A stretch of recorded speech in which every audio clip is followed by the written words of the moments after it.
Petit aparté avant que cette vidéo commence. J'ai récemment créé un serveur Discord qui a pour but de rassembler les passionnés des chiens afin d'échanger sur ce sujet sous plein d'aspects grâce aux différents salons. Des professionnels canins de tous bords, ayant une couleur distincte des autres membres, sont là pour répondre à vos questions, et des balades y sont notamment organisées.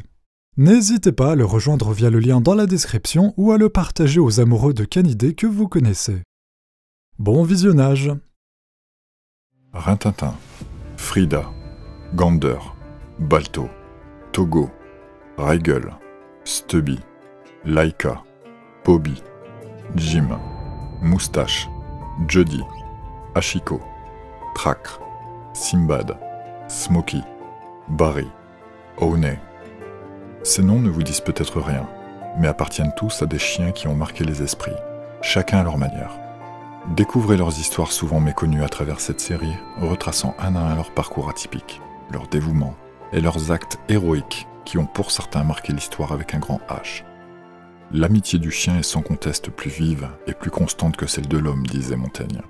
Il est la vertu qui, ne pouvant se faire homme, s'est fait bête, conclut Victor Hugo. Tous les héros ne portent pas de cape, certains ont des lunettes de ski et 4 chaussons. Dans la matinée du 19 septembre 2017, les caméras des chaînes de télévision mexicaines retranscrivent en direct une cérémonie de commémoration à laquelle est présent le président mexicain Enrique Peña Nieto. Le drapeau national est mis en berne et certains spectateurs laissent échapper quelques sanglots. Le pays honore en ce jour les victimes du séisme de magnitude 8.2 qui frappa entre autres la capitale Mexico 32 ans plus tôt, faisant plus de 30 000 morts le 19 septembre 1985. Alors que cet anniversaire fait planer une ambiance morose dans tout le pays, des tremblements commencent à se faire ressentir à 13h14 dans les environs de la capitale, mais aussi dans les régions de Puebla et de Morelos. Le cauchemar refaisait surface, 32 ans jour pour jour après la terrible catastrophe. Cette fois-ci, les habitants faisaient face à un séisme de magnitude 7.1 qui fissura des rues entières et fit rapidement effondrer des dizaines de bâtiments occupés par des centaines de personnes, semant la dévastation dans toute la région. Alors que la fumée et la poussière remplissaient encore le paysage, les civils rescapés se trouvant sur les lieux s'empressèrent de secourir leurs voisins piégés sous les décombres du mieux qu'ils le purent.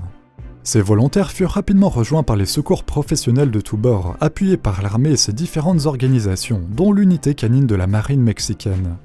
Les équipes de recherche ont des appareils d'écoute leur permettant d'entendre les bruits et les appels à l'aide des personnes sous les gravats, mais cette technologie ne leur est d'aucune utilité lorsqu'elles sont inconscientes. Les secours peuvent alors utiliser des caméras thermiques pour repérer les zones plus chaudes et ainsi la chaleur corporelle des victimes ensevelies, mais celle-ci devient rapidement indétectable lorsque plusieurs mètres de béton la séparent de la surface. Ainsi, le véritable atout des équipes de recherche réside dans l'odorat des chiens spécialement entraînés pour cette tâche et dont la truffe ne leur fait jamais défaut.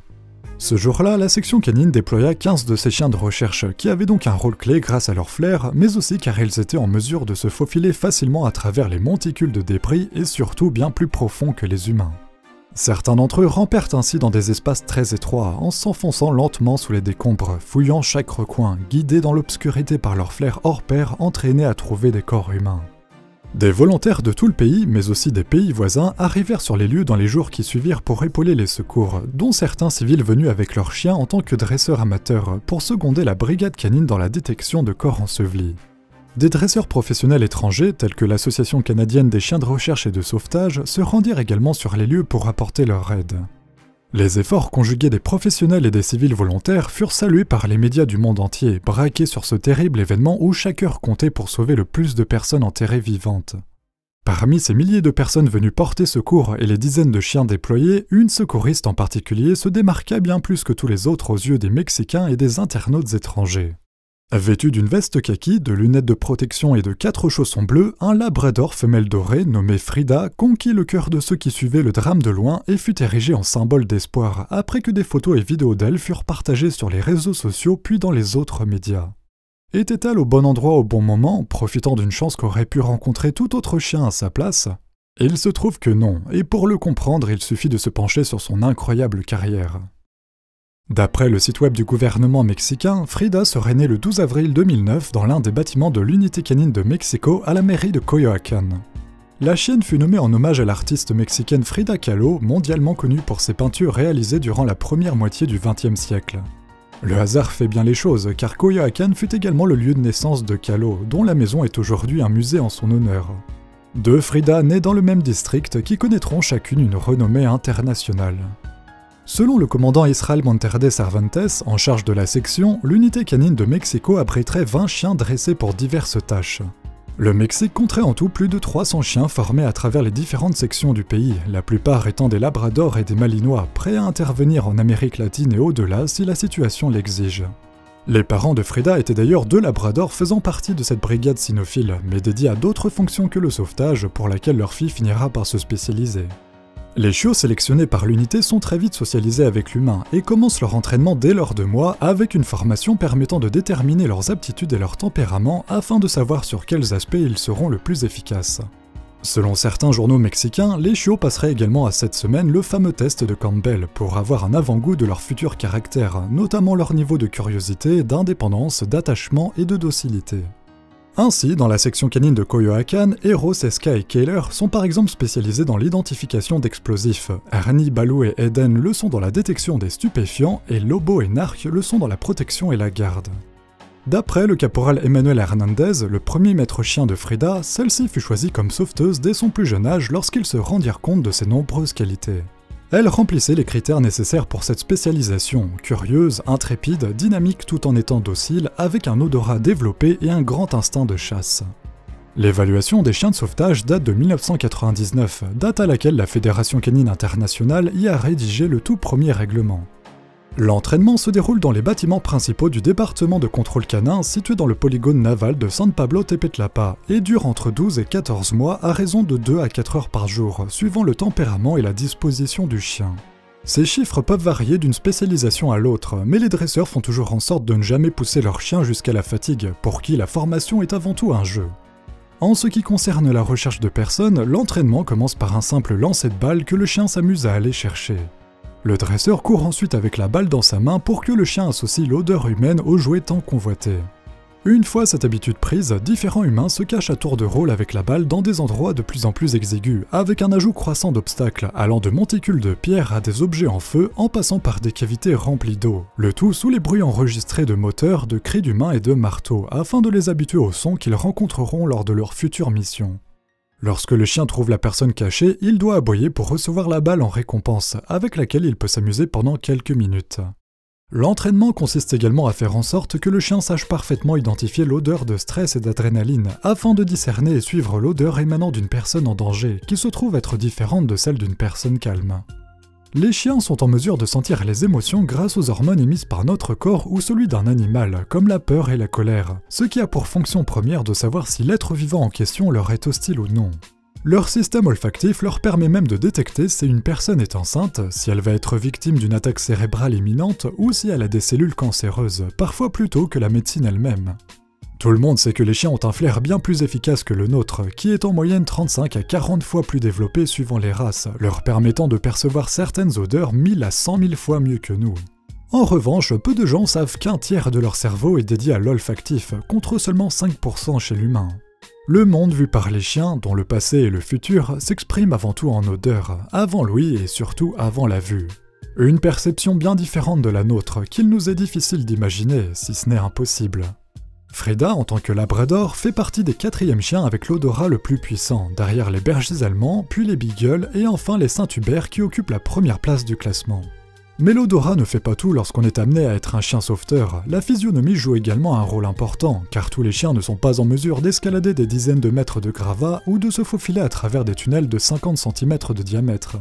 Les bergers belges malinois et les labradors sont ainsi des chiens parfaits pour ce rôle car ils combinent les deux, d'autant que les labradors ne sont pas gênés par l'eau, ce qui leur permet d'effectuer leur mission en pleine intempérie. Grâce à la formation, les chiens de recherche sont entraînés à aboyer lorsqu'ils détectent la présence d'un survivant sous les décombres, afin d'alerter leur maître. S'ils trouvent un cadavre, ils s'arrêtent soudainement pendant une dizaine de secondes en adoptant une posture de peur, puis finissent par poursuivre leur recherche ailleurs. Chaque chien a son binôme humain, dont le rôle peut parfois être occupé par différents agents suivant les situations. L'entraînement sert ainsi à également développer une relation de confiance avec le binôme. Un chien qui n'est pas en symbiose avec son binôme n'ira jamais risquer sa vie sous les décombres si ce dernier le lui demande, même si la détection est un jeu de son point de vue, mais durant lequel le chien cherche avant tout à satisfaire son maître plus qu'à s'amuser. Par chance, le logement militaire des maîtres chiens de cette section canine est collé au chenil de leur binôme canin, ce qui permet de renforcer d'autant plus ce lien si important. La cynophilie est primordiale pour obtenir ce poste, car il faut parfois s'armer de beaucoup de patience pour former un chien sur le long terme, et les postulants qui n'ont pas cette vocation sont tout de suite refusés. Le caporal Emmanuel Hernandez fut le premier binôme de Frida jusqu'en 2016, où il passa le flambeau au quartier-maître de 2e classe Israel Arroz Salinas. En plus de sa spécialisation pour la recherche des personnes disparues, Frida fut également formée pour la recherche d'explosifs et de stupéfiants afin de servir de renfort à ses camarades canins au besoin. L'unité canine de Mexico est en mesure de former ses chiens elle-même, mais il arrive parfois que le CEMAR, le secrétariat de la marine mexicaine, achète directement des chiens de sauvetage étrangers déjà formés, âgés de 8 à 20 mois, pour 8 000 à 10 000 € suivant les compétences du chien. En juin 2010, Frida fêtait ses 14 mois et était fin prête pour être envoyée sur le terrain dans son équipement atypique. Ce dernier lui donne une allure singulière qui ne manque pas de la rendre encore plus mignonne, ce qui a sûrement joué en sa faveur pour être remarqué par les internautes en 2017. Mais cet accoutrement fait sur mesure lui sert avant tout à effectuer convenablement ses nombreuses missions périlleuses. Son masque protecteur ajusté autour des yeux est nécessaire pour les protéger en cas de poussière, de fumée, de produits chimiques ou de toute autre substance nocive. Ces 4 chaussons bleus sont en réalité des bottes en néoprène qui lui permettent de ne pas glisser sur les gravats et d'escalader les obstacles en protégeant ses coussinets des potentielles brûlures, des coupures de verre et des fils électriques. Quant à sa veste kaki, sur laquelle il est inscrit Marina, elle dispose sur le dos d'une accroche pour y installer une petite caméra au besoin, mais aussi d'un harnais qui permet de la faire descendre dans un espace étroit puis la faire remonter en toute sécurité. Beaucoup de chiens se sentiraient inconfortables dans cette tenue, mais Frida y a été habituée depuis toute petite, et il se pourrait bien qu'elle ait fini par comprendre l'utilité d'un tel attirail. Avant d'être envoyée au secours des victimes du 19 septembre 2017, Frida avait donc déjà derrière elle plus de 7 ans d'expérience sur le terrain, où elle fit preuve d'un travail exemplaire qui lui valut d'être reconnue par toute la marine mexicaine, bien avant sa médiatisation internationale. La chienne était si talentueuse qu'elle fut déployée dans d'autres pays et sur d'autres continents.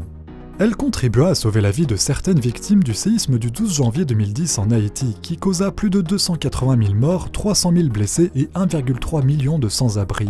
Le 7 novembre 2012, elle fut envoyée au Guatemala suite à un tremblement de terre qui provoqua la mort de 42 personnes. Le 31 janvier 2013, elle aida ses compatriotes en secourant les victimes d'une explosion de gaz dans la tour Pemex à Mexico qui fit 32 morts et 121 blessés. Le 2 octobre 2015, elle retourna au Guatemala pour aider à rechercher des personnes englouties par un glissement de terrain, dont 280 ne purent être sauvées. Elle répondit à l'appel de l'Équateur pour secourir les victimes du séisme du 16 avril 2016, dont le bilan fut de 673 morts, 6274 blessés et plus de 28 000 sans-abri. Il s'agissait de la première mission en compagnie de son nouveau binôme Israel Arroz Salinas, qui témoigna par la suite que Frida avait insisté ce jour-là pour entrer dans un endroit risqué, à première vue sans importance. C'est en lui faisant confiance et en enlevant les débris un à un qu'ils découvrirent les corps sans vie d'un couple enlacé, au milieu duquel se trouvait leur bébé également décédé. En 7 ans, Frida avait vu plus de lieux sinistrés que la majorité des gens n'en verraient en plusieurs vies. Début 2017, Frida avait à son actif 51 opérations à travers le monde, au cours desquelles elle se démarqua des autres chiens de sauvetage grâce à son flair hors pair, mais surtout grâce à ses résultats incroyables. En effet, au cours de ses nombreuses missions périlleuses, elle retrouva 52 corps ensevelis, dont 12 personnes vivantes qui purent ainsi être secourues à temps, ce qui est un record en termes de vies sauvées dans la section canine mexicaine. Ça doit être quelque chose lorsqu'on y réfléchit 2 minutes. Imaginez-vous dans votre appartement, et soudainement tout tremble autour de vous, des craquements sourds commencent à se faire entendre, des fissures se forment à vue d'œil le long de vos murs, et avant que vous ayez le temps de comprendre ce qui arrive, l'ensemble de votre immeuble s'effondre sur vous, vous plongeant dans une quasi-obscurité. Blessé et écrasé par le poids des débris, vous ne pouvez bouger aucun membre, et avez une grande peine à respirer à travers la poussière et les rares endroits d'oxygène. Vous restez là dans le noir des dizaines d'heures durant, puis des jours entiers, alors que chaque minute vous semble être une éternité. Tandis que vos dernières forces commencent à vous abandonner, vous commencez à perdre espoir, mais entendez alors quelque chose qui se faufile à travers la pierre. Vos yeux, qui ont eu le temps de s'habituer à l'obscurité, voient alors surgir une tête de labrador vêtue d'un masque de ski, qui aboie alors de joie en vous voyant, puis vous lèche le visage en signe d'affection. Une image qui aura sans aucun doute le mérite d'atténuer votre traumatisme.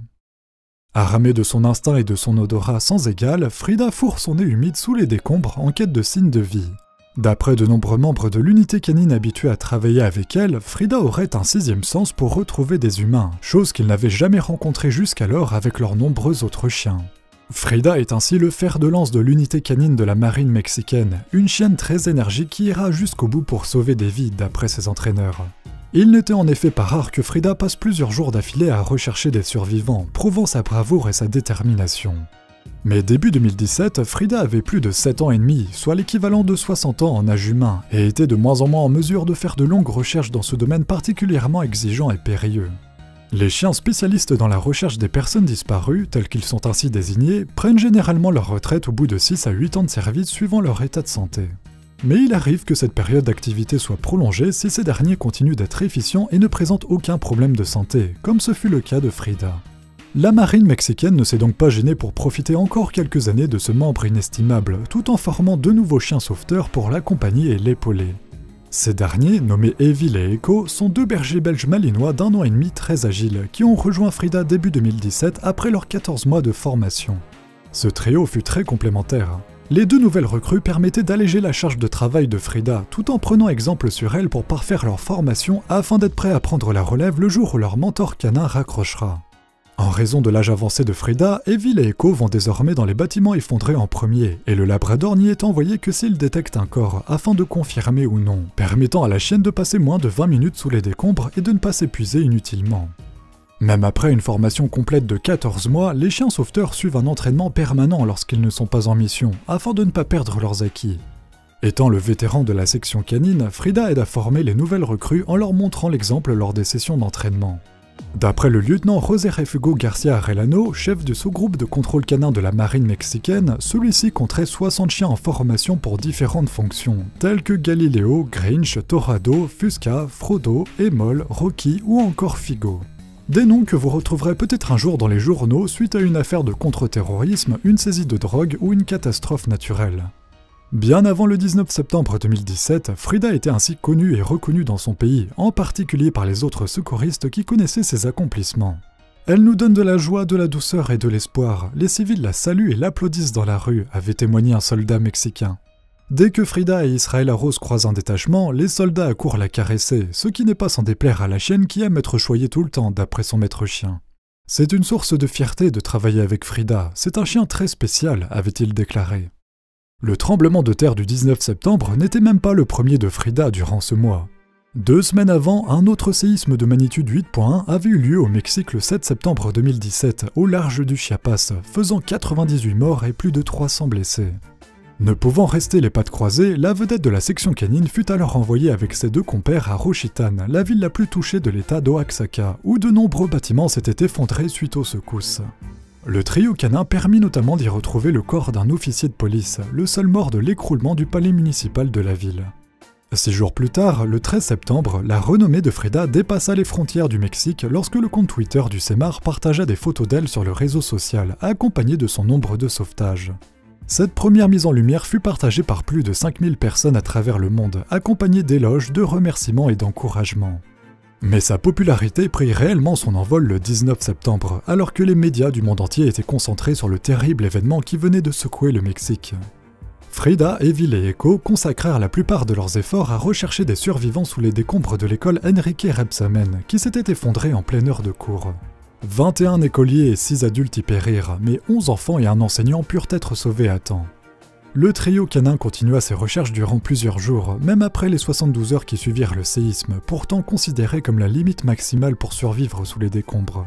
À partir de ce seuil critique où les derniers espoirs tendent à s'évanouir pour laisser place à la résignation, le protocole veut que les recherches cessent pour que les bulldozers prennent le relais afin de dégager les gravats, avec le risque d'abîmer les corps ensevelis, considérés sans vie à ce stade. Mais les familles des disparus ne peuvent se résoudre à abandonner et supplient les secours de continuer leurs recherches, n'hésitant pas à bloquer les machines en s'interposant sur leur passage. Parmi les victimes se trouvent de nombreux animaux de compagnie, morts, blessés, coincés sous les blocs de béton ou privés de leur maître. Certains propriétaires en pleurs interrogeaient chaque secouriste avec une photo en main de leur animal disparu afin de savoir s'ils ne l'avaient pas vu quelque part. Certains chiens purent être sauvés à temps des décombres, extraits parfois des ruines à l'aide de cordes, puis les vétérinaires des alentours les prirent gratuitement en charge pour leur donner de la nourriture et les soins nécessaires. Ces derniers n'hésitèrent pas à utiliser les réseaux sociaux pour retrouver leur maître, ainsi que les forums qui furent spécialement créés pour. Les médias ne parlent quasiment jamais de nos amis à quatre pattes lors des grandes catastrophes naturelles, mais ils payent pourtant un tribut aussi lourd que les humains, que ce soit à travers leur propre mort, celle de leurs chiots ou celle de leurs maîtres, se retrouvant parfois à la rue, livrés à eux-mêmes pour le restant de leur jour. Saviez-vous que la plupart des chiens arrivent à sentir longtemps avant nous les tornades et les séismes ?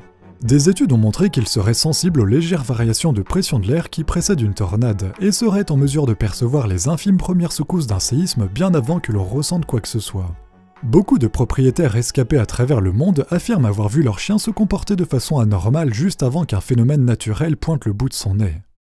Frida, Evil et Echo durent se reposer à plusieurs reprises au cours de leur harassante recherche sous une chaleur étouffante, en particulier la vieille chienne qui souffrait d'épuisement après avoir fouillé les débris de l'école.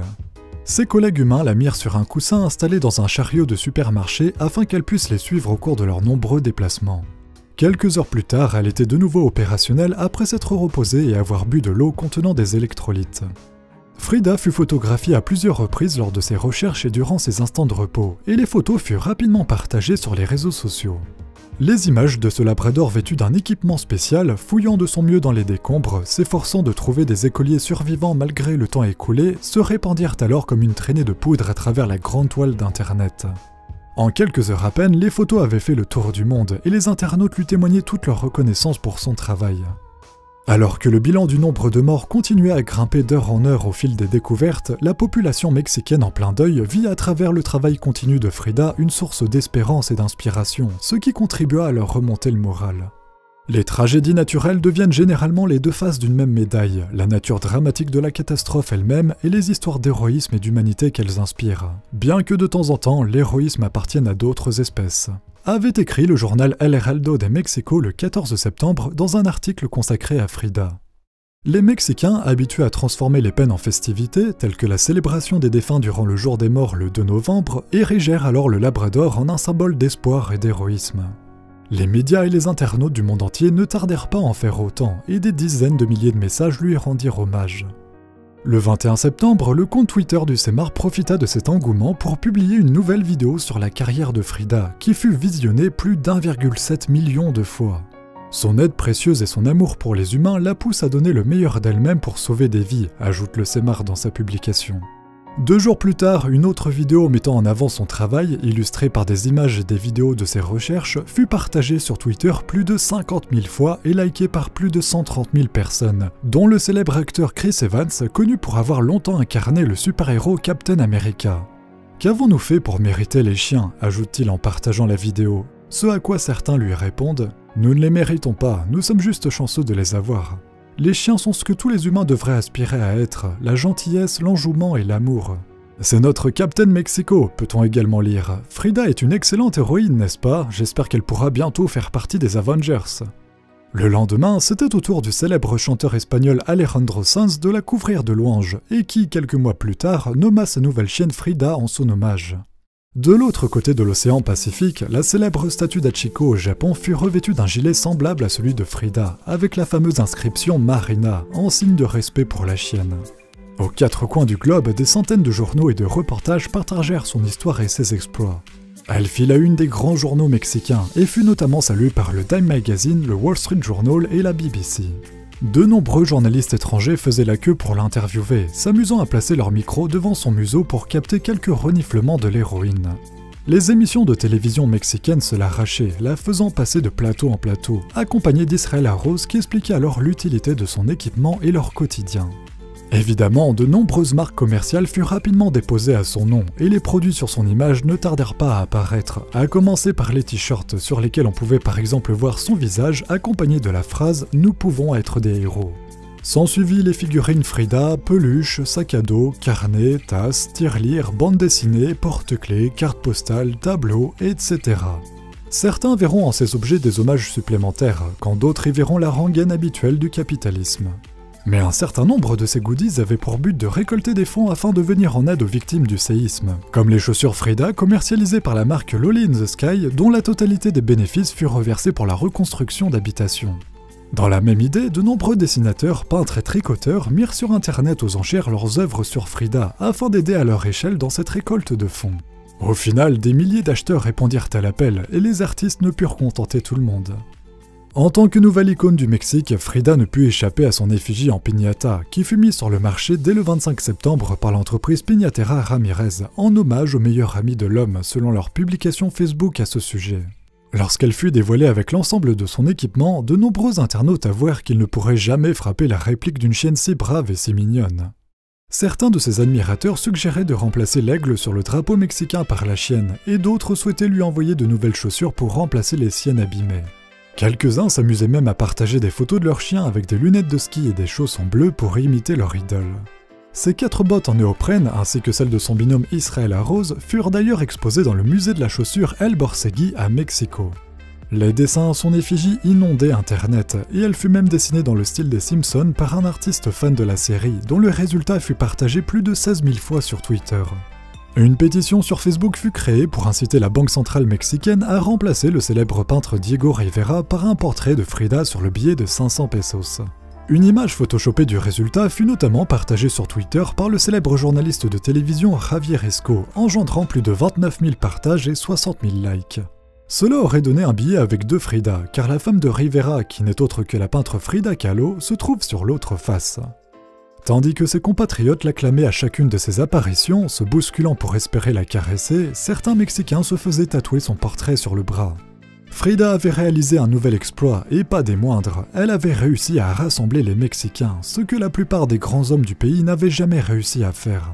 Ses compatriotes, d'habitude divisés, avaient durant quelques semaines mis de côté leurs querelles politiques pour s'unir autour de l'idée selon laquelle la chienne était une véritable source d'inspiration. Au fil du temps, des fresques la représentant surgirent sur les murs de nombreuses villes du Mexique. Du 3 au 11 octobre, l'artiste américaine Celeste Byers réalisa une peinture murale de Frida de plusieurs mètres dans le quartier Roma Norte de Mexico, l'une des zones de la capitale les plus touchées par le séisme. La chienne y est représentée avec son masque de protection entouré d'un halo d'arc-en-ciel et de dahlias, la fleur nationale du Mexique. Byers puisa son inspiration dans la célèbre image de Notre-Dame de Guadeloupe rayonnant de lumière, exposée dans la basilique du même nom à Mexico, et qui fut proclamée reine du Mexique en 1895. « Je voulais que Frida ait l'air sainte », déclara l'artiste une fois son œuvre terminée. L'immense fresque se trouve face à un centre d'aide mis en place pour les personnes touchées par le séisme, et ne manque pas de faire verser quelques larmes à certains passants émus. Le 6 octobre, l'équipe de football nationale masculine du Mexique rencontrait à domicile celle de Trinité et Tobago pour les éliminatoires de la Coupe du Monde 2018. Ce match de qualification fut introduit par une cérémonie en l'honneur des victimes du dernier séisme de septembre, dont le bilan final fut de 369 morts et plus de 6000 blessés. L'hommage commença par l'hymne national mexicain, suivi d'1 minute de silence chargé d'émotion durant laquelle les joueurs et le public levèrent les poings en signe de solidarité. Les sauveteurs ayant contribué au secours des victimes firent ensuite leur entrée sur le terrain, où les joueurs leur remirent des maillots en guise de remerciement sous les acclamations du public. Mais la véritable ovation eut lieu lorsque Frida et son binôme apparurent sur la pelouse. Le stade entier scanda son nom en chanson, accompagné d'applaudissements et de cris de fierté, tandis que les joueurs s'agglutinaient autour d'elle pour la caresser. Une photo de Frida en train d'apprécier le match du haut des gradins fut ensuite partagée sur Twitter. La star de la soirée avait volé la vedette aux joueurs mexicains, ce qui ne les empêcha pas de remporter le match 3-1. Le 13 octobre, des internautes soucieux de l'état de fatigue de la chienne lancèrent une pétition via la plateforme Change.org pour demander au CEMAR d'arrêter d'emmener Frida sur les plateaux de télévision. Son courage est devenu viral, mais nous la voyons maintenant être intimidée et exposée de façon excessive dans les médias et utilisée pour des séances photos avec des gens, ce qui est épuisant, peut-on lire dans la description. Frida, en plus de sauver des vies, doit maintenant sauver des chaînes de télévision et attirer de nouvelles recrues vers la marine. Ce n'est pas un instrument, elle mérite notre respect, enchérit l'une des signataires en commentaire. La pétition, intitulée « CEMAR, arrêtez d'exposer la chienne sauveteuse Frida comme un spectacle, laissez-la tranquille », reçut 7851 signatures, mais ne semble pas avoir eu d'effet notoire. Le 16 novembre, Frida reçut le prix José Pagues Lergo par la fondation du même nom pour son travail de recherche lors des 2 séismes de septembre. Le même mois, la compagnie aérienne Volaris imprima sur l'un de ses avions A320 une immense photo de la chienne en équipement pour lui rendre hommage. Le 14 mars 2018, Frida et son unité reçurent le prix des bonnes pratiques en situation d'urgence lors du gala des prix nationaux de sécurité et d'urgence du Mexique, auquel étaient présents le ministère de la Défense nationale, la Marine et la police fédérale. 4 mois plus tard, 2 sublimes statues de bronze furent érigées en l'honneur de la chienne et de son entraîneur dans le parc écologique de la ville de Puebla. Le duo participa à la cérémonie d'inauguration le 19 juillet, durant laquelle leurs statuts grandeur nature furent dévoilés. Israël Arose y est représenté en uniforme, dressant fièrement le poing en l'air comme un signe de victoire, ce qui est également une référence aux secouristes qui levaient le poing lors du 19 septembre 2017 pour demander aux civils de ne plus faire de bruit afin d'entendre les potentiels survivants piégés sous les décombres. La sculpture de Frida se tient à ses côtés, assise, représentée avec l'ensemble de son équipement maintenant connu à travers le monde. La véritable Frida, revêtue à l'identique pour l'occasion, s'approche de sa statue pour la renifler, posant son nez humide contre celui en bronze de son effigie, sous les amusements du public et des journalistes qui immortalisent ce moment en photo. Une plaque est installée devant la représentation du binôme, sur laquelle on peut lire « Symbole mémorable de la force que les Mexicains peuvent avoir lorsque nous décidons de nous unir pour de grandes causes ». Le 10 septembre 2018, l'Association des brasseurs de la République mexicaine annonça la création, en partenariat avec le CEMAR, d'une bière nommée Frida Marina, en hommage à la chienne. Les bénéfices des ventes avaient pour but d'être entièrement reversés à la Croix-Rouge mexicaine. Le 16 septembre, à la grande joie du public, Frida et Evil défilèrent lors de la traditionnelle parade militaire du Mexique, se tenant chaque année à cette même date. 3 jours plus tard, à l'occasion du premier anniversaire du séisme du 19 septembre 2017, le service postal mexicain émit un timbre commémoratif sur lequel figuraient les têtes de Frida, Evil et Echo, vêtues de leurs lunettes de protection. Le 5 novembre 2018, à l'initiative du gouvernement de Nuevo León, Frida fut honorée d'une nouvelle statue grandeur nature à Monterrey, positionnée sur une imitation de décombre, cette fois-ci sans son maître chien. L'œuvre en bronze de plus d'1 tonne a été réalisée en 3 mois par l'artiste Marco Antonio Jasso grâce au recyclage de clés collectées par l'Institut mexicain du registre des animaux.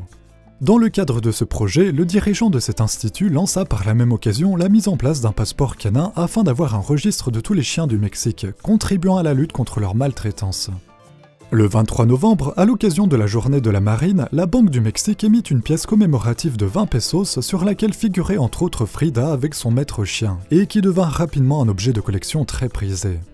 Le 13 janvier 2019, Frida, Evil et Echo furent conviés au 2e festival du chien se tenant à Mexico, où ils furent reçus par le maire Julio César Moreno, qui s'engagea ce jour-là à aménager des parcours pour promener son chien dans les différents parcs de la ville. Le festival est l'occasion pour les habitants des alentours de pouvoir bénéficier gratuitement de consultations vétérinaires, de vermifuges, de vaccinations contre la rage et de toilettage. Pour leurs chiens, évidemment. La dernière opération de sauvetage de Frida eut lieu 5 jours plus tard, le 18 janvier, lorsqu'un oléoduc de Tlahuelilpan, situé à 80 km au nord de Mexico, explosa à cause d'une fuite de carburant, faisant 137 morts et de nombreux blessés. Le 12 avril 2019, Frida fêtait ses 10 ans, soit l'équivalent de 75 ans en âge humain, ce qui poussa le gouvernement à lui accorder 2 mois plus tard une retraite bien méritée, après 9 années de bons et loyaux services. La marine annonça la nouvelle le 24 juin, lors d'une cérémonie pour la Journée internationale des sauveteurs, qui se tenut au siège de la marine mexicaine, présidée par l'amiral Eduardo Rendundo Aramburu. « Notre chère Frida, le Labrador, commence une nouvelle ère », déclara l'amiral. Elle a conquis le cœur de tout le Mexique et de milliers d'autres à l'étranger. Ses aboiements ont toujours donné de l'espoir et ont apporté du soulagement dans les moments de douleur et d'incertitude. La chienne fut alors conduite sur l'estrade et Israël Arose lui retira définitivement son équipement d'une manière très solennelle, sous les applaudissements du public. Le colonel d'artillerie Javi Alberto Palazzone lui offrit ensuite un jouet pour symboliser le début de sa nouvelle vie plus douce. Frida, en tant que membre de la marine, tu as élevé le nom de notre institution, affirma Redondo en se tournant vers la chienne. Tu as rempli tes missions avec honneur et tu as uni le cœur du Mexique. Pour ton travail inlassable de sauveteuse et pour avoir conquis le cœur de tout le monde, merci. Bonne mère et meilleur vent à toi, conclut l'amiral. Au cours des dernières années, des centaines de personnes s'étaient proposées d'adopter la chienne lorsqu'elle serait à la retraite, mais sa garde fut finalement confiée à la section canine de Mexico, avec qui elle avait toujours vécu. Elle bénéficiera des soins et de l'amour des maîtres chiens qui travaillent dans l'unité canine, déclara Arose après avoir récupéré le certificat attestant de la tutelle. Frida en avait donc définitivement terminé ? Pas vraiment. Son lieu de retraite n'avait pas été choisi au hasard, car le CEMAR comptait sur elle pour continuer d'aider à former la nouvelle génération de chiens de recherche. Ses premiers élèves, Evil et Echo, sont désormais les étoiles montantes de l'unité et sont bien partis pour faire une carrière aussi illustre que leur mentor. Frida fut stérilisée à 4 mois, mais passa plus de temps avec les 2 Malinois que leur propre mère, faisant en quelque sorte d'eux ses fils adoptifs. Suite à la cérémonie, le gouvernement partagea la nouvelle à travers un communiqué de presse dans lequel on pouvait notamment lire « Frida est un personnage emblématique, non seulement de cette institution, mais de tout le Mexique, qui a sans aucun doute gagné le respect, l'admiration et l'affection, exaltant les valeurs qui distinguent la marine mexicaine, honneur, devoir, loyauté et patriotisme. Le 29 août 2019, un film documentaire pour grand écran intitulé Superpower Dogs sortit dans 12 pays, dont les États-Unis, le Canada, le Mexique, la Russie et le Royaume-Uni. Ce documentaire, qui ne fut malheureusement jamais traduit en français, nous montre le quotidien de différents chiens de sauvetage, allant de ceux formés pour les avalanches à ceux formés pour les noyades, en passant par les chiens de recherche dans les décombres. Or, devinez qui fut choisi pour être le narrateur de ce documentaire grand budget. Notre cher Chris Evans, qui 2 ans plus tôt avait été ému par une vidéo montrant le travail de recherche de Frida. Pur hasard, il est fort possible que le réalisateur Daniel Ferguson l'ait contacté en ayant vu sur Twitter son attrait pour les chiens sauveteurs. À l'heure où j'écris ces lignes en août 2020, Frida semble avoir disparu des radars, mais une chose est sûre, les Mexicains ne l'oublieront pas. Elle a reçu leur gratitude éternelle et fait à présent partie du patrimoine immatériel du Mexique. Frida a passé sa vie à rechercher les survivants des catastrophes naturelles les plus destructrices du monde et a fini par être un symbole national de lutte, d'effort, d'espoir et d'union. Devenue par la même occasion la mascotte des brigades cynophiles, sa renommée internationale permit de mettre en avant le travail des chiens de recherche qui accomplissent la noble tâche de sauver des vies. Qui aurait cru il y a 5 ans que l'employé public du Mexique le plus apprécié serait un labrador portant 4 chaussons et des lunettes de protection. Hey, salut! J'espère que vous avez aimé cet épisode. Si c'est le cas, n'hésitez pas à liker et à le partager, mais aussi à donner votre ressenti en commentaire. Mon humain a dû débourser pas mal de sa poche pour cette série.